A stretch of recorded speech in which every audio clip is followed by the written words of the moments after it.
Thelma has recently graduated from school and enrolled at university. She is withdrawn and does not socialize with her classmates, merely attending lectures in silence. Moving to Oslo, far from home, has been difficult for her. Every day Thelma's parents, her mother Uni, who is confined to a wheelchair, and her father Trond, call her. It is an extremely religious family, strictly adhering to Christian traditions. Of course this could not help but leave its mark on Thelma, who differs from people her age.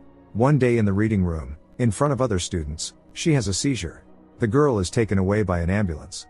The attending physician asks how often she drinks alcohol. Thelma replies that she does not drink at all. She has never had such episodes before. Strangely enough, the tests reveal no abnormalities. Thelma decides not to tell her parents anything about it. At night while the girl is asleep, a snake crawls directly into the second-floor apartment she rents. Thelma suddenly opens her eyes, thinking it was a nightmare. At the university swimming pool, a girl approaches Thelma, introducing herself as Anya. She had been in the reading room when Thelma had her seizure. A brief conversation begins between the two girls. Later, Thelma receives a friend request from Anya on Facebook. This makes the girl smile. For the first time someone has shown interest in her. Over the weekend, Thelma meets with her parents.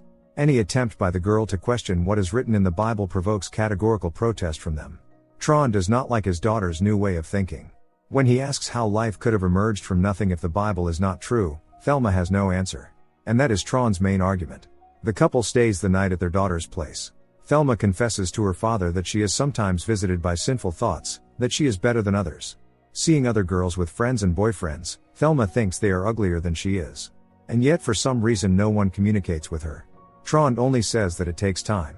When Thelma's parents leave, she once again feels lonely. In desperate attempts to fit in, she goes to the cafe where Anya usually gathers with her friends. Thelma joins the group and meets Julie and Christopher. The others consider her strange because she does not drink alcohol at all. Thelma explains that she comes from a very devout family. Christopher expresses the opinion that any religion makes no sense. Why should people follow rules written in one sacred book or another? Who decided that this is right? Thelma objects, saying that the world is far more incomprehensible than people perceive it to be. After the cafe, the young people go to a nightclub. Even though this contradicts her faith, Thelma goes with them. The girl's parents constantly pester her with phone calls, leaving her no personal space. Thelma would like to be like everyone else and simply enjoy student life. But worst of all is that she cannot get Anya out of her head. The girl realizes that even thinking about it is a great sin. At night, Thelma wakes up with a sense of foreboding, and looking out the window sees Anya. Thelma immediately goes outside, when suddenly she has another seizure. Anya helps the girl recover and stays with her for the night. Thelma does not sleep, admiring Anya. She would like something more. In the morning Thelma asks her new friend why she came over the night before. Thelma is absolutely certain that she didn't message her. Anya does not remember clearly, since she had too much to drink earlier. With each passing day, the girls grow closer. Summoning her courage, Thelma suggests that she and Anya drink wine together, for the first time in her life. Becoming more uninhibited, Thelma shares that once her father held her hand over a candle flame so she would feel how hot hell could be. To Anya, this sounds insane. Despite everything, Thelma loves her father and always tells him everything. Anya on the contrary does not communicate with her father, who has a lot of children. Thus in candid conversations, the evening passes unnoticed. Anya does not suspect that what is on Thelma's mind is far from friendship. She even meets Anya's mother. All of them go to the ballet together. Seeing that her friend is upset, Thelma asks what happened. Anya whispers that she has broken up with her boyfriend. For Thelma this is good news, although she does not show it, offering the girl false support. At the touch of Anya's hand, Thelma feels that she is about to have another seizure.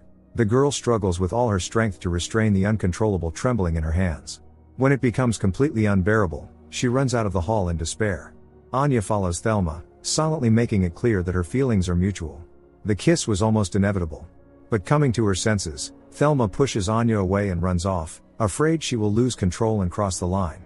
At home, the girl prays, begging God to rid her of sinful thoughts. When she calls her father that evening, as she usually does, he immediately senses from her voice that something is wrong. On the verge of tears, Thelma admits that she drank a little and says she is sorry it happened. Trond only asks his daughter not to lose her head, because many people don't know when to stop. This is unacceptable, especially for a young woman. Thelma promises to be more careful from now on. On Sunday she attends a church service, and later without telling her father, goes to a student party. Anya is there as well. Since that day, the girls have not spoken. Thelma has been avoiding Anya and ignoring her messages, but now they come face to face. The awkwardness between them is almost physical. Thelma still cannot find the courage to talk about that kiss. Under the influence of alcohol and something even stronger, Thelma begins to experience hallucinations. Her body is completely relaxed, which is entirely new to her. Thelma no longer feels ashamed to show her feelings for Anya. Or was it all from beginning to end, merely a product of her imagination? Julie, who did not take part in it, reproaches Christopher for his cruel sense of humor. In fact, he and Anya played a prank on Thelma. There were no forbidden substances. Nevertheless, Thelma begins to feel nauseous. In confusion, she leaves the party. Anya calls Thelma again and again, but there is no answer. Thelma cries helplessly outside the door of her apartment. Soon the girl undergoes a tomography scan to determine the cause of her epilepsy. The examination rules out tumors, but according to Thelma's medical records, she had experienced such seizures in childhood and had even taken medication. At that time, she was diagnosed with a nervous breakdown. The girl does not remember this at all, and assumes that her father, being a doctor, took care of everything. Thelma recalls that she once had a younger brother. After his birth, their parents paid her less attention, which made her jealous. Thelma wanted her brother to disappear forever. She thought about it so much that one day the boy actually vanished from his playpen, somehow teleporting under the sofa, as if the girl's thoughts had materialized. Thelma is hospitalized for a full examination. She has not told her parents about it. Meanwhile, neurologists attempt to determine the cause of her seizures, but this is not a typical case, because common triggers do not affect her. Moreover, Thelma remembers nothing about her childhood nervous breakdown, as if it had never happened. While Thelma is connected to an encephalograph, the doctor asks her to think about something that provokes strong emotions. The moment Thelma thinks of Anya, the device records a surge in brain activity. Clearly, the two are directly connected. Holding Anya's image in her mind, Thelma feels sinful, which drives her into acute panic. After the session, Thelma calls Anya, but reaches voicemail. The girl once again feels a tremor in her hands. After reviewing the test results, the doctor diagnoses Thelma with psychogenic epilepsy. Such seizures can be a physical reaction to moral repression, stress, trauma, and the like. Thelma's grandmother suffered from severe mental disorders, so it may also be hereditary.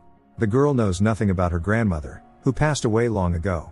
Or at least that is what Thelma thinks, because according to the doctor, her grandmother is currently in a nursing home. The girl does not know what to think. All the doctor can advise her to do is consult a psychiatrist. At home, Thelma's first impulse is to search for information online. Her illness is one of the least studied. She cannot get the doctor's words about her grandmother out of her head. Could her parents have lied to her? And if so, why? In search of answers, Thelma goes to the nursing home and learns that her grandmother is indeed alive. However, the elderly woman does not respond to anything or anyone, being under the influence of heavy medication. A nurse explains that the woman's husband disappeared without a trace, and she was convinced it was her fault. The woman also believed that she had brought cancer upon herself, claiming that her thoughts, especially bad ones, were capable of materializing.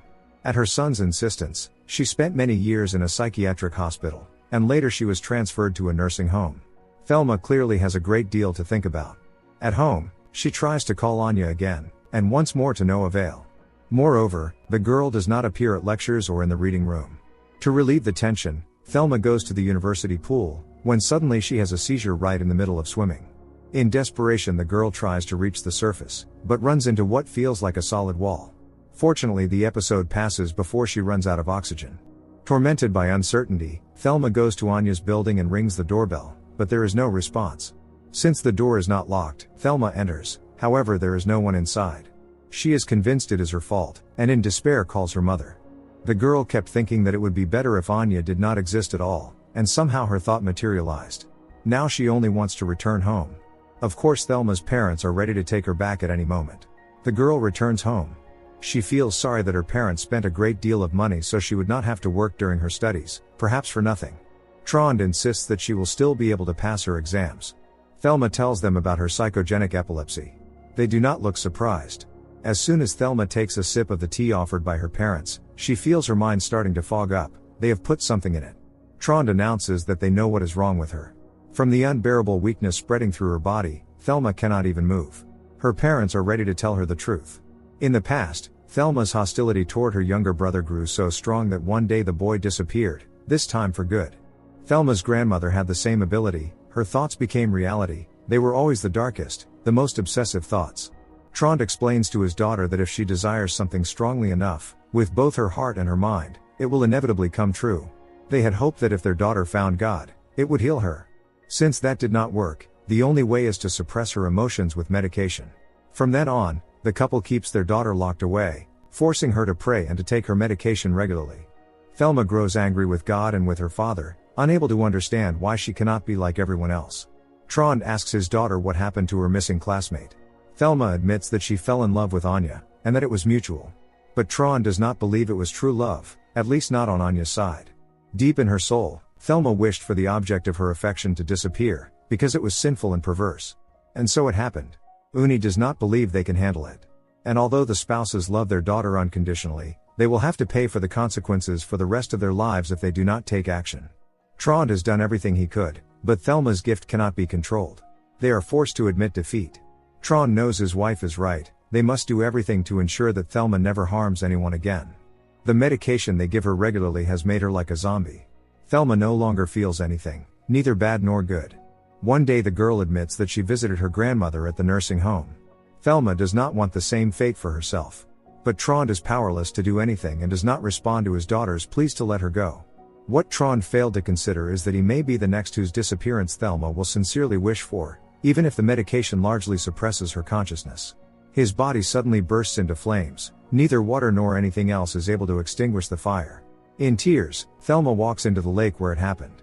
She dives and swims to the very bottom, then surfaces in the university pool and sees Anya before her. Thelma is no longer afraid of sin. In the next second, the girl finds herself in the lake again and crawls onto the shore, seeing a dead bird nearby. At that moment Thelma realizes that she can not only destroy, but also create. The bird comes back to life and flies away. Thelma returns home. Uni senses that something is wrong and calls for Trond, but he does not answer. Thelma says nothing, she simply touches her mother and then leaves. The woman rises from her wheelchair, having regained the ability to walk. Thelma has healed her. The girl returns to college. Nothing can stand in the way of her relationship with Anya anymore.